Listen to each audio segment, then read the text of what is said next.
Bab 1236 Ksatria Naga. Kematian mendadak kepala suku Blackstone telah mengejutkan entropi senyap dan ratusan daun untuk sementara waktu. Bagaimana dia melakukannya? Meskipun 15% HP tidak banyak, itu juga bukan jumlah yang kecil. Karakteristik kepala suku Blackstone membuatnya lebih tangguh karena HP-nya menurun. Namun, si Feng telah mencuri HP yang tersisa dari Tuan Besar hampir secara instan. Apakah dia menggunakan beberapa gulungan ajaib tingkat 3 sekaligus? 100 daun tiba-tiba memikirkan kemungkinan ini. Tidak ada penjelasan lain tentang seberapa cepat si Feng telah membunuh bos. Bajingan yang gila. Apakah menurutnya uji coba lantai 3 akan lebih mudah daripada yang kedua? Atau apakah dia tahu bahwa dia tidak bisa mendapatkan legasi di lantai 3, jadi dia memutuskan untuk menggunakan semua kartunya di lantai 2? Hundred Leaves hanya menebak pada saat ini. Lagi pula, itu sangat boros untuk menggunakan berbagai alat untuk mengalahkan Tuan Agung dari tingkat yang sama. Sumber daya seperti itu umumnya sulit diperoleh, hanya jatuh setelah sejumlah besar bos atau beberapa pencarian sulit. Mereka adalah sumber daya yang berharga. Jika bukan karena tujuan yang sangat penting atau sesuatu yang sangat menguntungkan, orang biasanya menghindari menggunakan alat-alat ini. Namun, jika si Feng mengerti bahwa dia tidak memiliki fondasi yang memadai dan bahwa dia tidak dapat bersaing untuk legasi di lantai 3, dia mungkin hanya bertujuan untuk hadiah lantai 2. Silent Entropy menghibur pikiran yang serupa. Meskipun dia frustrasi, dia terus mengurangi HP Blackstone Chieftain, mencoba untuk mencapai lantai 3 secepat mungkin. Sementara itu, karena bermain solo level 50 Blackstone Chieftain, bar EXP si Feng telah meningkat secara signifikan. Namun, panen yang lebih besar adalah 3 hadiah yang muncul setelah dia mengalahkan bos. 3 bola kristal menyilaukan terletak di tengah ruangan lantai 2, dan masing-masing kristal ini mengandung 1 item di dalamnya. Sistem, selamat. Kamu telah menyelesaikan uji coba lantai 2 Tower of Falling Star. Kamu dapat memilih 2 dari 3 item sebagai hadiah. Benar saja, sistem tidak akan semurah itu. Si Feng diam-diam mengklik lidahnya. Untuk membunuh kepala suku Blackstone secepat mungkin, dia telah menginvestasikan sejumlah besar sumber daya, namun dia hanya diberikan 2 item untuk upayanya. Si Feng mendekati dan menyelidiki barang-barang. Luar biasa. Setelah melihat-lihat item dengan hati-hati, mata si Feng bersinar dengan kegembiraan. Setiap 1 dari 3 hadiah itu luar biasa. Tidak heran mengapa sistem hanya memungkinkannya untuk memilih 2. Barang-barang itu termasuk buku cuaca kuno, taman ramuan ruang waktu, dan teknik tubuh rahasia. Salah satu dari berbagai guild besar akan mengingini setiap item ini. Bahkan si Feng pun kesulitan memilih mana yang harus diambil dan mana yang harus ditinggalkan. Buku cuaca kuno. Item peringkat epic. The Ancient Weather Book memungkinkan pengguna untuk mengontrol cuaca di suatu daerah. Namun, karena kerusakan selama perang antara dewa, ia hanya dapat mengerahkan sebagian kecil dari kekuatan aslinya. Keterampilan aktif tambahan 1 kontrol cuaca, mengubah cuaca dalam radius 2000 yard selama 2 jam.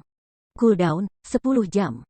Keterampilan aktif tambahan 2 bentuk kembali alam, mengkonsentrasikan mana dalam radius 200 yard, meningkatkan kepadatan mana dalam radius 15 yard sebesar 100%. Dapat digunakan bahkan jika buku cuaca kuno disimpan dalam ruang tas. Tidak ada cooldown. The Ancient Book telah mengalami kerusakan yang signifikan. Restorasi awal akan membutuhkan 100.000 kristal ajaib. Jumlah terserap saat ini, 0, Space-Time Herb Garden. Item peringkat epic. Ada ruang independen di dalam taman ramuan luar angkasa yang dapat digunakan untuk mengolah tanaman obat. Peringkat saat ini, dasar, peningkatan ke peringkat menengah membutuhkan 70.000 kristal ajaib. Ruang budidaya, 500 meter. Aliran waktu, 2 kali dari dunia luar. Tingkat kelangsungan hidup meningkat 10%, teknik tubuh rahasia. Tablet peringkat perunggu, pentingnya buku cuaca kuno tidak perlu dikatakan lagi. Bagaimanapun, buku cuaca kuno adalah tujuan utama si Feng.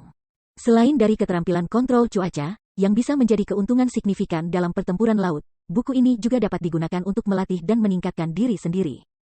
Itu adalah alat epik yang sangat baik. Sementara itu, Space-Time Herb Garden dapat membantu perusahaan perdagangan secara besar-besaran.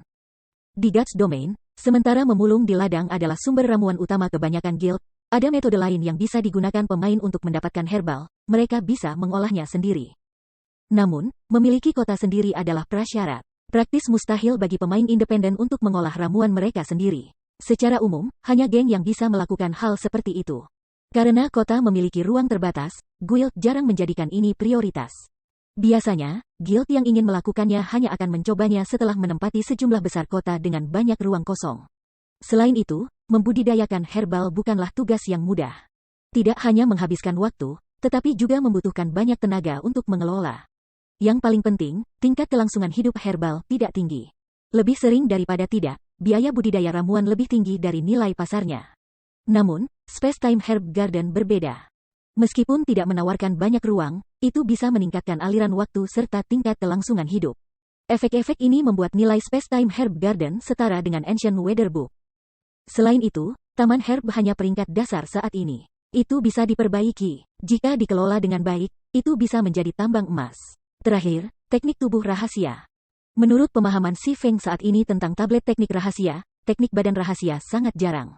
Itu berguna untuk pemain kelas sihir dan fisik. Bahkan Pavilion Naga Phoenix tidak memiliki satu pun tablet jenis ini. Meskipun teknik tubuh rahasia ini hanya peringkat bronze, itu tidak kalah berharga dari tablet peringkat rahasia perak.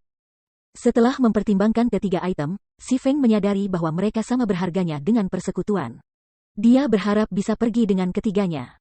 Namun, karena sistem telah menentukan peraturan tersebut, ia tidak akan mendapatkan barang ketiga bahkan jika ia menawarkan untuk membayar harga yang lebih tinggi. Buku cuaca kuno sangat diperlukan jika aku ingin mengembangkan kekuatan angkatan laut. Aku harus memilih yang manapun. Lalu, ada Herb Garden ruang waktu dan teknik tubuh rahasia. Tatapan Si Feng bergerak bolak-balik di antara dua item. Herb Garden dapat menghasilkan lebih banyak uang untuk persekutuan, sedangkan teknik badan rahasia dapat meningkatkan kekuatan tempur para ahli persekutuan. Haruskah aku mencari uang, atau melawan kekuatan? Detik-detik berlalu ketika Si Feng jatuh ke dalam pemikiran yang mendalam. Lupakan, aku akan memilih yang ini. Setelah banyak perenungan, Si Feng akhirnya memilih buku cuaca kuno dan taman ramuan luar angkasa. Sementara meningkatkan kekuatan tempur adalah penting, mengembangkan kekuatan keuangan persekutuan adalah prioritas saat ini. Zero Wing perlu menginvestasikan dana dalam beberapa aspek. Beberapa ramuan Candlelight Trading Firm, khususnya, membutuhkan ramuan langka. Membeli herbal ini dalam jumlah besar sulit karena hal itu akan menaikkan harga mereka.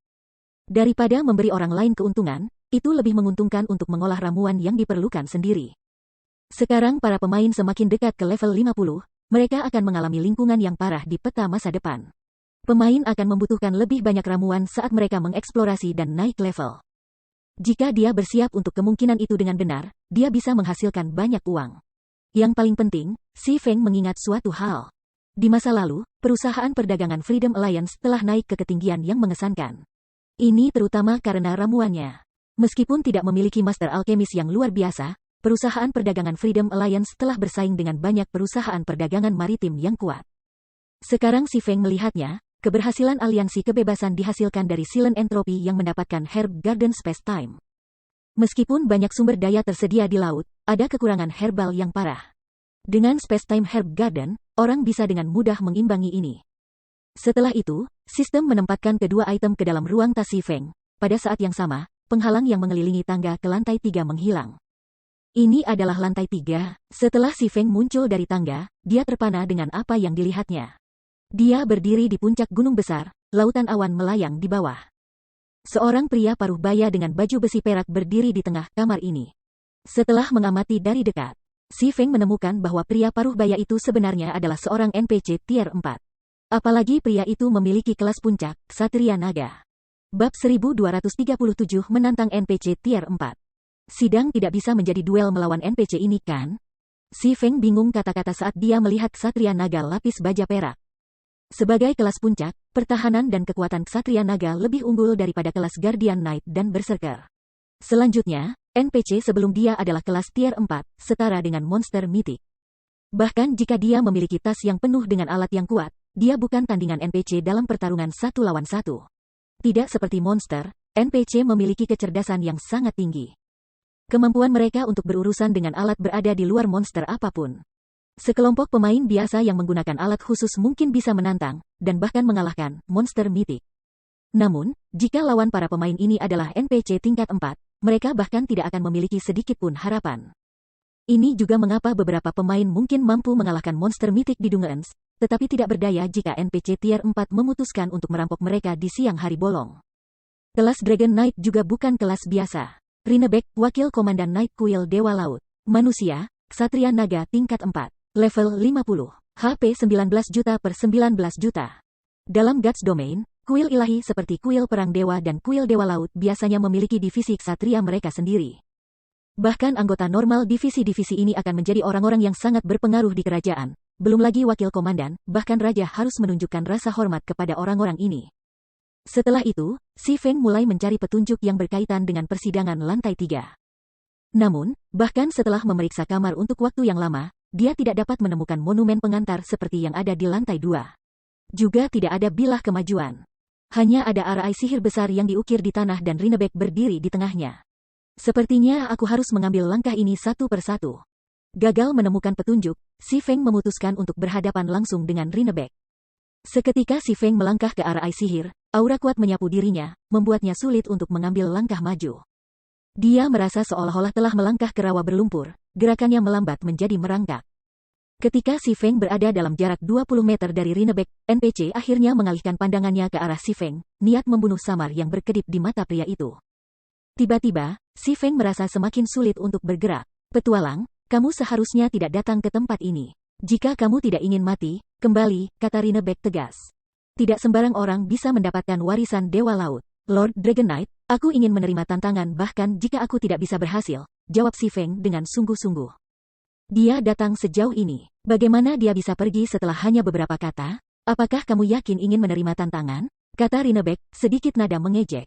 Bahkan jika kamu adalah individu yang diberkati surga, kamu harus membayar harga dengan darah untuk kegagalan. Kamu tidak akan lolos dengan satu kematian. Pikirkan baik-baik, warisan ini luar biasa. Keberuntungan tidak akan membantu kamu mendapatkannya. Kamu juga tidak diizinkan menggunakan faktor eksternal apapun untuk membantu kamu. Kamu harus mengandalkan kekuatan kamu sendiri. Apakah kamu yakin ingin menerima tantangan? Ada harga lain untuk membayar kegagalan? Si Feng sedikit terkejut. Dia belum pernah mendengar ini di masa lalunya. Menurut Passing Monarch, pemain hanya memiliki satu kesempatan untuk mendapatkan legasi di Sea Dragon Secret Land, dan kegagalan hanya menghasilkan satu kematian. Selain itu, ketika mereka berada di tanah rahasia, hukuman mati sangat ringan. Namun, berdasarkan peringatan Rinebek, tampaknya ia harus membayar mahal jika ia gagal dalam tantangan. Cukup. Petualang, kembali. Mereka yang tidak tahu kebenaran tidak bisa mendapatkan warisan. Saat Rinebek melambaikan tangannya dengan ringan, Si Feng merasa seolah ditabrak truk. Sebelum dia bisa bereaksi, dia telah dikirim terbang keluar dari jajaran sihir. Apa kontrol yang luar biasa atas domainnya? Si Feng terkejut ketika dia menatap Rinebek yang kembali ke berjaga-jaga.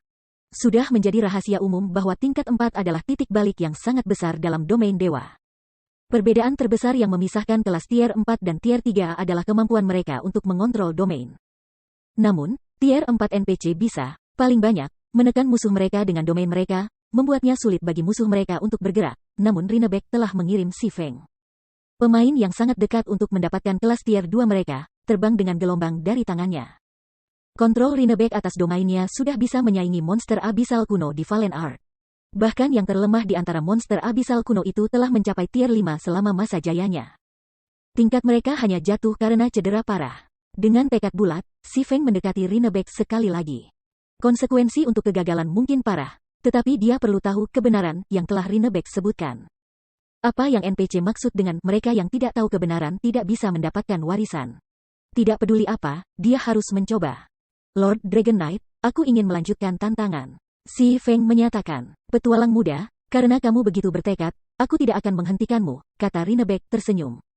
Apakah kamu tidak ingin mendapatkan legasi? Si Feng mengangguk. Kenapa dia ada di sini jika bukan karena legasi? Aku akan menjadi lawanmu. Selama kamu mengalahkan aku, kamu akan mendapatkan tablet legasi. Jika kamu kalah, kamu tidak hanya akan mati, tetapi kamu juga akan menerima kutukan Dewa Laut. Namun, kamu harus bersuka cita. Karena kamu sangat lemah, aku tidak akan menggunakan semua kekuatanku untuk melawanmu. Selama kamu bisa berjalan ke arahku, kamu akan menang. Setelah Rinebek selesai menjelaskan aturan tantangan ini, atmosfer arai sihir berubah. Seolah-olah ruang itu sendiri telah membeku, dan Si Feng bahkan berjuang untuk bernapas. Tiba-tiba, bilah angin terbang ke arah Si Feng, satu demi satu, bergerak hampir terlalu cepat untuk dihindari oleh Feng Feng. Melihat ini, Si Feng tidak punya pilihan selain untuk menghunus pedangnya dan membela diri. Dang, dang, dang. Setelah serangkaian dentang logam, Si Feng terpaksa mundur 5 langkah. Dia hampir dipaksa ke tepi arai sihir. Jadi, ini cara kerjanya. Si Feng tiba-tiba mengerti betapa sulitnya persidangan setelah mengalami bilah angin. Serangan di dalam domain ada di mana-mana. Selain itu, Rinebek memiliki kendali yang tepat atas kekuatannya sendiri. Bilah angin ini hanya sedikit lebih kuat dari Si Feng. Setiap kali Si Feng memblokir pisau angin, ia terpaksa mengambil langkah mundur. Tentu saja, jika dia dipukul langsung, serangan itu akan melemparkannya dari susunan sihir. Selain itu, dia tidak bisa menggunakan keterampilan atau alatnya. Dia tidak bisa mengandalkan faktor eksternal apapun. Dia harus menggunakan kekuatannya sendiri untuk mendekati Rinnebeck. Pada saat berikutnya, gelombang baru bilah angin membombardirnya. Kali ini, bagaimanapun, Si Feng bergerak menuju bilah angin. Orbit pedang. Sementara keterampilan dan peralatannya tidak tersedia, teknik tempurnya tidak. Bilah angin menghilang, satu demi satu, saat mereka bertabrakan dengan Swords Orbit. Kali ini, Si Feng tidak mundur dengan satu langkah pun. Setelah itu, Si Feng perlahan maju. Semakin dekat Si Feng sampai ke Rinnebeck, semakin banyak tekanan yang dia rasakan. Demikian pula, lebih banyak bilah angin terbang ke arahnya. Dari 5 awal, Si Feng mulai menghadapi 6 dan 7 dengan setiap gelombang. Pada saat Si Feng setengah jalan di sana, dia harus melindungi dirinya dari 10 bilah angin sekaligus. Namun, ini masih bukan hal yang tidak bisa dia tangani. Tidak buruk. Sayangnya, gerakan kamu terlalu kaku dan mekanis. Kamu masih jauh dari memahami kebenaran. Kamu harus kembali dan melatih lebih banyak. Rinnebeck terkekeh. Dengan lambaian tangannya, bilah angin yang menyerang meningkat dari 10 menjadi 15. Selain itu, bilah angin ini jauh lebih cepat dan lebih kuat dari sebelumnya. Begitu pedang angin berhadapan dengan orbit pedang, Si Feng merasa seolah-olah tangannya telah dipukul oleh palu baja, getarannya terasa sakit pada tulang. Dengan masing-masing bilah angin Si Feng dibelokkan, dia bergerak semakin dekat ke tepi arai sihir. Bab 1238 Teknik berkembang. Apa kontrol yang tepat atas serangannya? Semakin banyak bilah angin yang diblokir oleh Si Feng dengan orbit sword, semakin dia mengerti betapa menakjubkannya Rinnebeck. Segera setelah dia mulai mengeksekusi Orbit Sword, dia menjadi mampu melakukan lebih banyak serangan yang mengandung lebih banyak kekuatan. Namun Rinnebeck telah menanggapi dengan lebih banyak bilah angin yang mengandung lebih banyak kekuatannya sendiri. Dia menyerang dengan hanya sedikit lebih banyak dari yang bisa ditahan Si Feng, memaksa pendekar pedang itu mundur. Jadi, ini adalah uji coba lantai 3.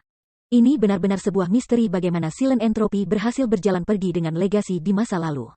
Si Feng melirik tepi luar arai sihir. Dia akan dipaksa keluar dari arai sihir dalam selusin langkah paling banyak. Namun bilah angin tidak menunjukkan tanda-tanda akan menyerah.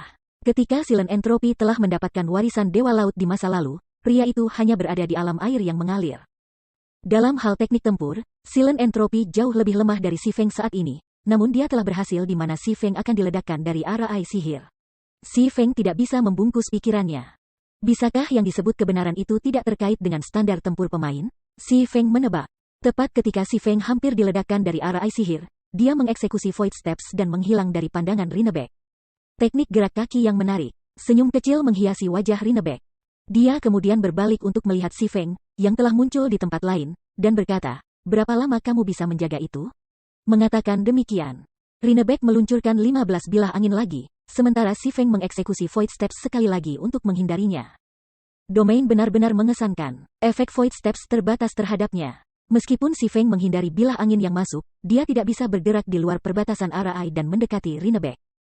Dia hanya bisa bergerak di sepanjang tepi.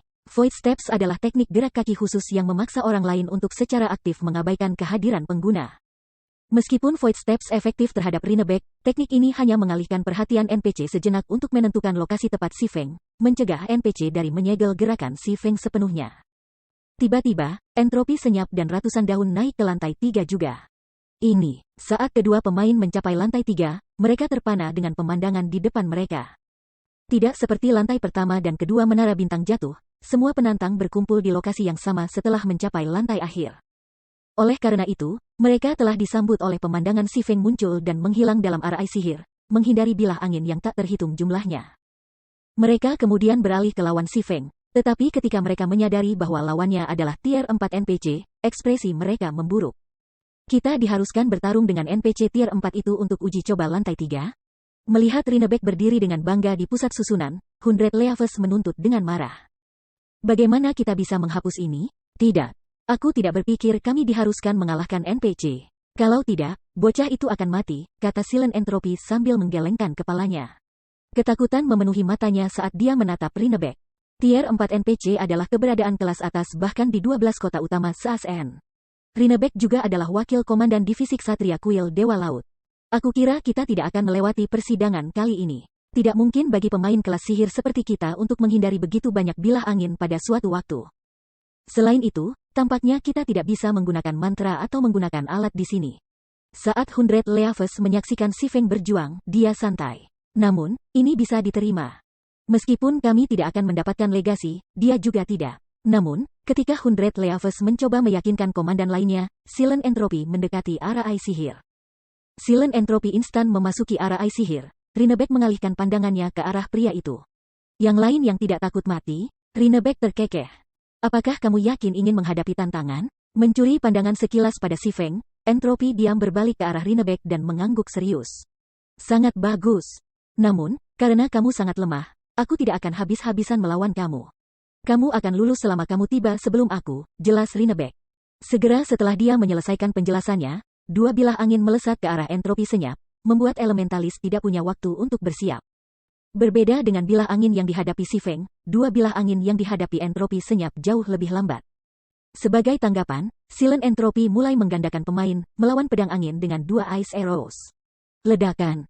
Setelah jeda singkat, bilah angin menghancurkan Ice Arrows dan melanjutkan menuju Silent Entropy. Sementara itu, Silent Entropy mengambil kesempatan untuk keluar dari lintasan serangan bilah angin, mengambil dua langkah menuju Rinnebeck. Rubah tua itu, realisasi segera menyadarkan pada Hundred Leaves. Sebagai orang pertama yang mendapatkan warisan dari tanah rahasia naga laut, Entropy senyap tahu lebih banyak rahasia daripada dirinya. Jelas, percobaan di hadapannya tidak memperlakukan semua penantang dengan setara. Sebaliknya, itu bervariasi tergantung pada kekuatan pemain. Kelas magis memiliki keunggulan dalam uji coba ini. Lagi pula, kelas fisik seperti Si Feng harus melawan 15 bilah angin yang kuat sekaligus, sedangkan kelas sihir hanya harus menghadapi 2. Selain itu, setelah Silent Entropy memasuki arah air sihir, dia masih bisa menggunakan mantra. Jika itu yang terjadi, itu memblokir 2 bilah angin akan menjadi sepotong kue.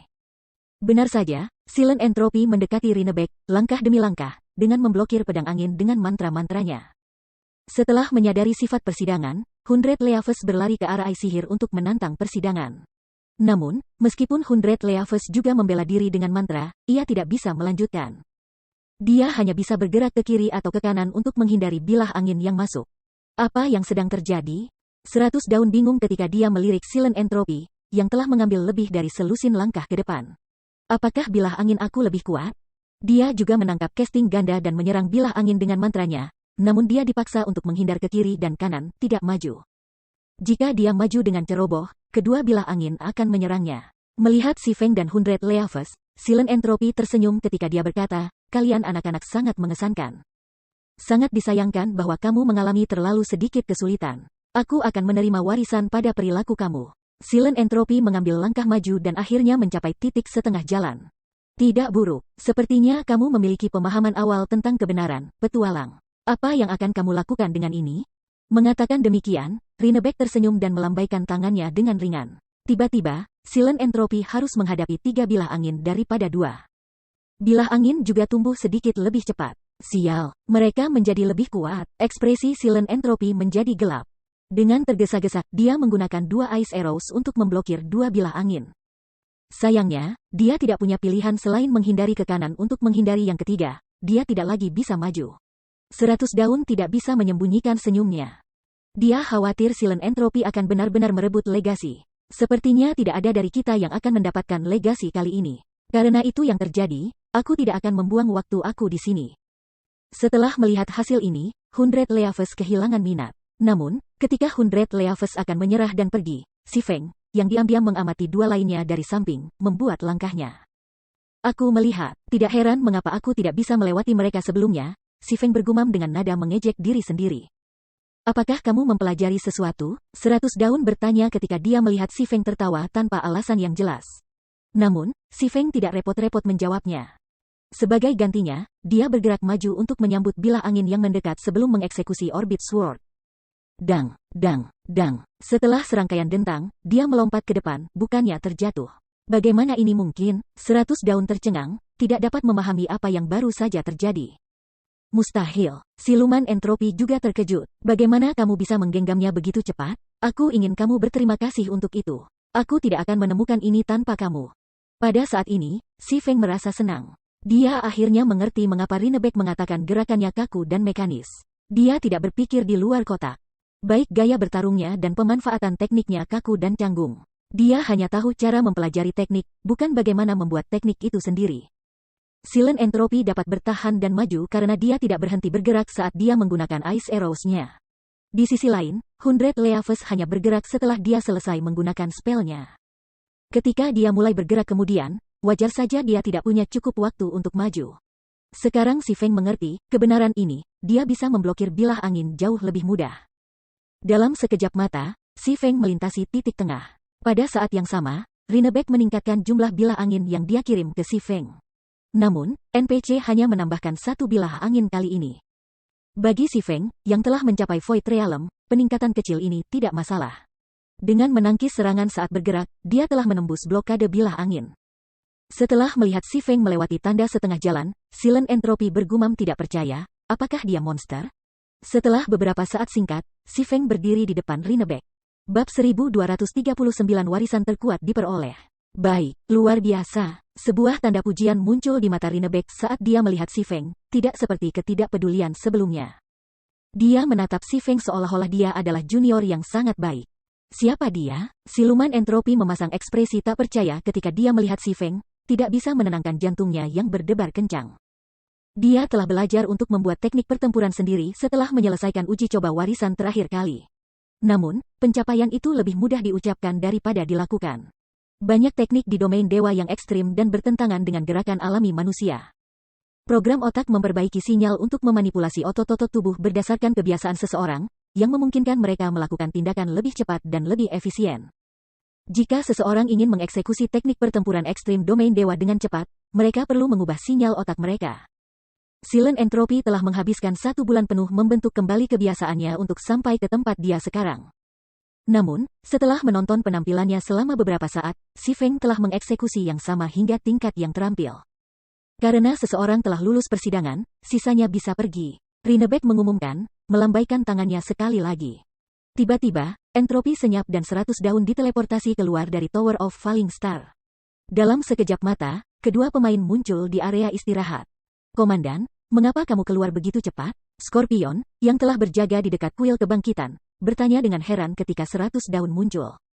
Hundred Leaves baru saja menyelesaikan persidangan lantai 2. Dengan kesulitan uji coba lantai 3, secara logis, itu akan membuatnya lebih lama untuk membersihkan. Namun dia hanya mencapai lantai 3 beberapa menit yang lalu dan sudah keluar. Orang itu sudah mendapatkan warisan, kata Hundred Leaves, mengerutkan kening. Ketika dia berpikir tentang kinerja si Feng di RI sihir, dia memperingatkan bawahannya, itu tidak akan lama sebelum dia keluar. Awasi dia begitu dia melakukannya. Dia bukan pemain biasa. Komandan, yakinlah, aku akan menggunakan gulir kunci jiwa padanya saat dia muncul. Bahkan jika dia lebih kuat, dia tidak akan luput dari pelacakan aku selama 5 jam, kata Scorpion, tertawa. Di Guts Domain, ada banyak metode untuk melacak pemain. Namun, hanya ada beberapa pelacak ahli seperti dirinya. Tidak hanya subkelas pelacaknya di peringkat master, tetapi ia juga memperoleh desain untuk menghasilkan gulir kunci jiwa di reruntuhan kuno. Gulir kunci jiwa memungkinkan pengguna menyimpan kunci pada jiwa pemain. Kemanapun pemain yang dituju pergi, dia bisa menemukannya di peta sistem. Satu-satunya kelemahan adalah akurasinya yang rendah. Peta hanya akan memberitahunya lokasi umum target. Namun, ia dapat dengan mudah mengatasi kekurangan ini dengan subkelas Master Tracker-nya. Aku akan menyerahkan ini padamu. Aku harus menuju ke lokasi lain dan mendapatkan warisan di sana secepat mungkin. Ratusan daun mengangguk, mengingat dia terlalu khawatir. Tidak peduli apa yang dikatakan atau dilakukan, Scorpion adalah salah satu asasins puncak kuil suci. Dengan keterampilan dan berbagai alatnya, mustahil bagi siapapun untuk lolos dari pengejarannya. Ketika Paman Li dan yang lainnya akhirnya tiba, akan sangat sulit bagi si Feng untuk melarikan diri, bahkan jika dia bisa menumbuhkan sayap dan terbang. Setelah itu, Hundred Leaves membawa bawahannya ke gua lain. Armada Silent Entropy melakukan hal yang sama. Bagaimanapun, tanah rahasia naga laut memiliki lebih dari 1 warisan. Selama mereka masih punya waktu, mereka bisa mendapatkan warisan sebanyak yang mereka inginkan. Kembali di menara lantai 3 bintang, setelah Silent Entropy dan Hundred Leaves berteleportasi keluar dari menara, Rinnebeck membawa si Feng melalui susunan ajaib ke kuil emas yang mempesona. Banyak pilar kristal telah terletak di sekitar kuil, dan setiap pilar memiliki item di atasnya. Setiap item, apakah itu alat, senjata, atau peralatan, berada di tingkat teratas dalam domain dewa saat ini. Si Feng bahkan melihat teknik tubuh rahasia, yang belum diambilnya dari lantai 2. Seperti yang diharapkan dari garis hidup aliansi kebebasan. Tanah rahasia naga laut benar-benar luar biasa. Mata si Feng bersinar ketika dia melihat berbagai item di depannya. Jika dia bisa membawa semuanya ke sini, kekuatan Zero Wing akan meroket. Rinnebeck membawa si Feng ke sebuah monumen batu di dalam kuil. Segala macam tanda dan gambar ilahi telah diukir ke dalam batu, yang menggambarkan sejarah kuno. Seluruh monumen memancarkan Divine Might, jadi si Feng tahu itu luar biasa dengan pandangan sekilas. Kamu telah melewati uji coba warisan, jadi kamu sekarang bisa mendapatkan warisan Dewa Laut. Namun, apakah kamu mewarisi legasi atau tidak akan tergantung pada kemampuan kamu sendiri, kata Rinnebeck. Dia kemudian mulai melantunkan mantra, yang menyebabkan monumen batu besar menyusut. Akhirnya, itu menjadi tablet yang hanya seukuran telapak tangan. Ini adalah item warisan Dewa Laut. Cara kamu menggunakannya tergantung pada kamu. Selain tablet lawas ini, kamu akan dianugerahi 10.000 poin kuil Dewa Laut. Kamu dapat menggunakan poin ini untuk berdagang dengan barang-barang di kuil Dewa Laut manapun. Demikian juga, kamu dapat memperdagangkan barang di sini. Namun, begitu kamu meninggalkan kuil ini, kamu tidak akan memiliki akses ke barang-barang ini di masa depan. Kamu hanya dapat menggunakan poin kamu di kuil Dewa Laut di tempat lain. Kamu sekarang dapat memilih. Jika kamu ingin meninggalkan tempat ini, masuklah ke arah air sihir. Setelah mengatakan itu, Rinnebeck berubah menjadi seberkas cahaya dan menghilang. Sayang sekali. Jika aku tahu sesuatu seperti ini akan terjadi, aku akan mendapatkan poin kuil Dewa Laut sebelum datang. Seperti kuil Dewa Perang, kuil Dewa Laut memiliki sistem poin yang memungkinkan pemain mendapatkan poin. Ambil runik kristal misalnya. Setiap kristal bisa ditukar dengan 10 poin. Itu adalah salah satu cara tercepat untuk mendapatkan poin kuil Dewa Laut. Satu-satunya metode lain untuk mendapatkan poin adalah menyelesaikan pencarian khusus dari kuil Dewa Laut. Hadiah 10.000 poin adalah rejeki nomplok besar. Dia harus menghabiskan 1.000 kristal runik untuk mendapatkan begitu banyak. Lupakan. Mari kita lihat item apa yang tersedia terlebih dahulu. Si Feng berjalan ke masing-masing pilar kristal, satu demi satu, menyelidiki barang-barang. Ada 88 pilar kristal di kuil. Sayangnya, ada yang kosong. Saat ini, hanya ada 82 item yang tersedia untuk diperdagangkan. Barang termurah di antara mereka berharga 5.000 poin, pick iron misterius yang akan membuatnya lebih mudah untuk menambang biji. Pilihan itu juga meningkatkan peluang mendapatkan biji tingkat tinggi. Jika dilelang, itu bisa dengan mudah mengambil lebih dari 100 emas. Barang paling mahal harganya 111.000 poin. Tentu, si Feng menginginkan item ini lebih dari yang lain karena itu adalah item legendaris terfragmentasi. Itu adalah satu-satunya item legendari terfragmentasi di kuil. Benda itu disebut perisai Dewa Laut. Itu juga bisa dikembalikan ke peringkat legendaris. Nilai tameng yang sangat baik untuk tim berjalan tanpa berkata. Tanpa MT yang kuat, mengalahkan bos yang kuat akan sangat menantang. Jika MT menggunakan perisai legendaris yang terfragmentasi, membunuh bos yang kuat akan menjadi jauh lebih mudah. Namun, si Feng hanya bisa ngiler di perisai. Dia tidak memiliki poin yang cukup untuk mendapatkannya. Mari kita pergi dengan teknik tubuh rahasia terlebih dahulu. Si Feng segera mengambil teknik tubuh rahasia, yang gagal dia dapatkan sebelumnya, dari pilarnya. Teknik tubuh rahasia berharga 3.600 poin. Dengan betapa berharganya teknik ini, itu pasti sepadan dengan harganya. Teknik rahasia ejaan telah terjual beberapa ratus ribu kristal sihir, namun teknik ini, yang lebih berharga, hanya berharga 360 kristal runik. Apa yang harus aku pilih dengan sisa poin aku? Setelah mendapatkan teknik badan rahasia, si Feng mempertimbangkan pilihannya. Setiap item di sini sangat kuat. Tidak ada kekurangan dari epic weapons atau equipment. Dia bahkan bisa berdagang untuk desain arah sihir tingkat menengah yang langka. Sayangnya, dengan sisa poinnya, dia hanya bisa memilih 3 item lagi. Bab 1243 item. Dari 3 item yang menarik perhatian si Feng, masing-masing dari mereka bernilai seperti Space Herb Time Herb yang didapatnya. 3 item itu adalah kalung mistik, desain pesona dasar, dan desain petir arcane. Meskipun ia juga bisa memilih epic weapon, pada akhirnya, epic weapon dapat membantu meningkatkan hanya kekuatan satu pemain. Di sisi lain, ketiga item tersebut dapat meningkatkan kekuatan keseluruhan dari seluruh guild. Kalung mistik, yang harganya 6.150 poin, adalah kalung emas gelap. Itu tidak memiliki batasan level dan tidak dimaksudkan untuk pertempuran. Sebaliknya, itu adalah kalung untuk pemain lifestyle. Setelah melengkapi kalung mistik, seorang pemain lifestyle akan menerima kenaikan 5% untuk tingkat keberhasilan produksi mereka serta 30% peningkatan untuk kecepatan produksi. Mengesampingkan tingkat kesuksesan 5% lebih tinggi. Peningkatan 30% untuk kecepatan produksi dapat memungkinkan Burning Abyss untuk menghasilkan transportasi angkutan lanjutan dengan kecepatan yang jauh lebih cepat. Pada gilirannya, ini akan memungkinkan Stone Forest Town berkembang lebih cepat. Selain itu, kalung mistik akan berguna ketika membuat speedboat canggih di masa depan. Sementara itu, desain pesona dasar, yang menelan biaya 6.000 poin, memungkinkan Enchanter belajar cara membuat runestones. Mirip dengan perlengkapan baju besi yang diproduksi oleh para pemalsu, runestones memperkuat senjata dan peralatan.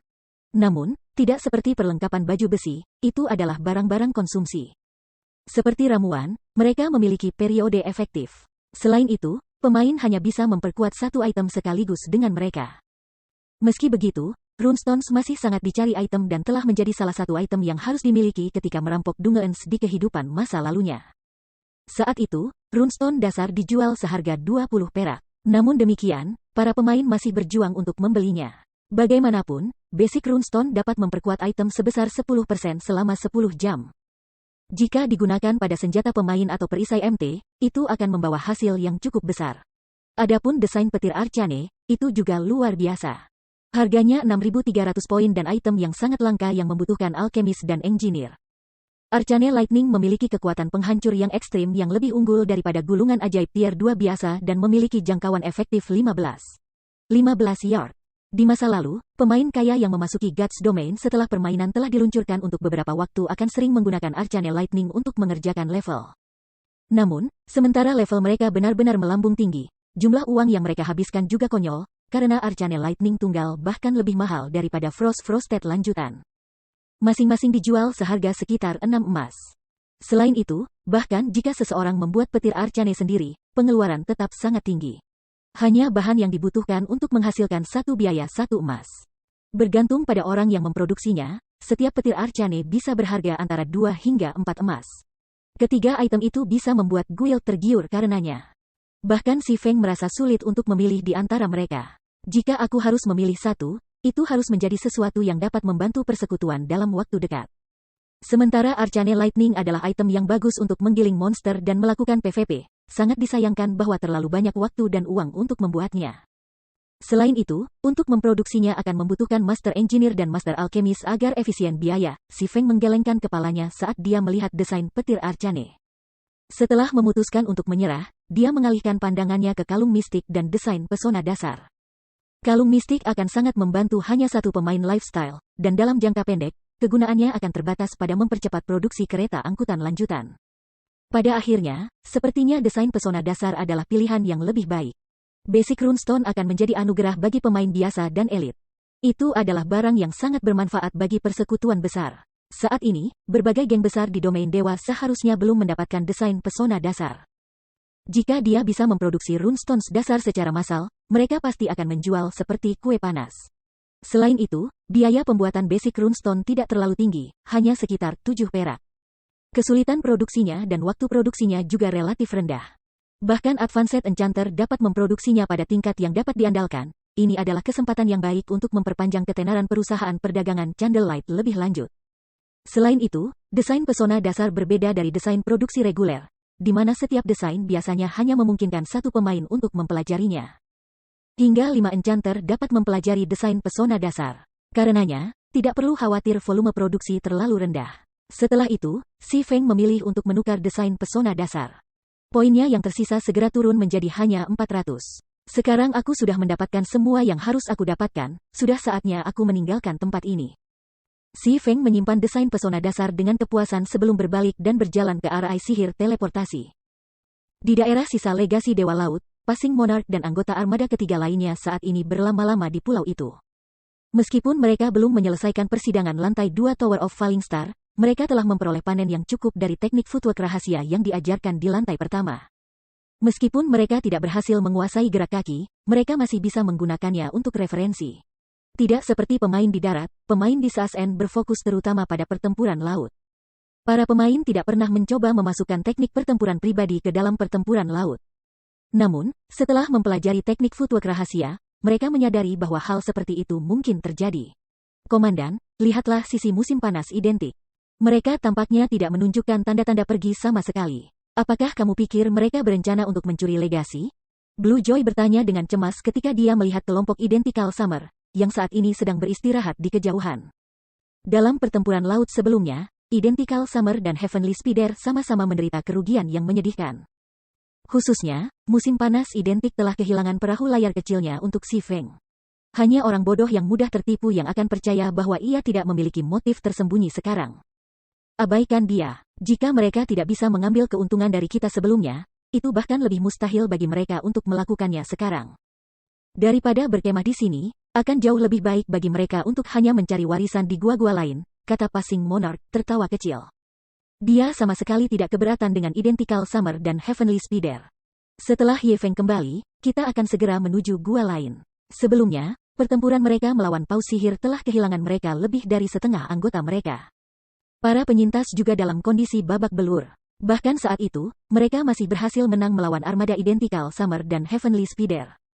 Sekarang semua orang dari armada ketiga telah berkumpul kembali dan pulih kembali ke keadaan puncaknya, dengan masuknya seorang ahli seperti Si Feng. Apa yang bisa dicapai oleh Identical Summer dan yang lainnya yang bisa dicapai? Di sisi lain, Identical Summer saat ini sedang menatap Passing Monarch dan krunya. Nikmati itu selagi kamu bisa. Kamu semua akan merasa terlena hanya sedikit lebih lama, Identical Summer mencibir. Brother Summer, apakah kamu benar-benar akan memutuskan semua kepura-puraan dengan Passing Monarch? Heavenly Speeder bertanya dengan cemas. Kamu sudah melihat kekuatan orang itu untuk dirimu sendiri. Bahkan Mad Beast dan pakar House of Seas lainnya tidak cocok untuknya. Jika kita terus bertarung melawannya, kita mungkin tidak mendapatkan legasi sama sekali selama ini. Apa yang kamu khawatirkan? Aku secara alami mempertimbangkan hal ini. Sementara Mad Beast dan yang lainnya tidak cocok untuk mereka, bahkan jika Passing Monarch dan yang lainnya lebih kuat, apakah kamu pikir mereka dapat mengalahkan setiap armada di aliansi kebebasan? Tanya Identical Summer, tatapan gila di matanya. Kamu tidak bisa. Speeder surgawi tiba-tiba memikirkan kemungkinan, dan dia tidak bisa menahan diri untuk tidak gemetaran. Betul. Kuku yang menonjol akan dipalu. Aku memberitahu armada lain tentang Passing Monarch yang mendapatkan warisan terbesar serta 2 perahu layar kecil, kata Identical Summer, sambil tertawa. Para komandan armada lainnya telah setuju untuk bekerja sama dengan kami dengan tujuan tunggal untuk mencegah Passing Monarch dari memerintah aliansi kebebasan dengan tangan besi di masa depan.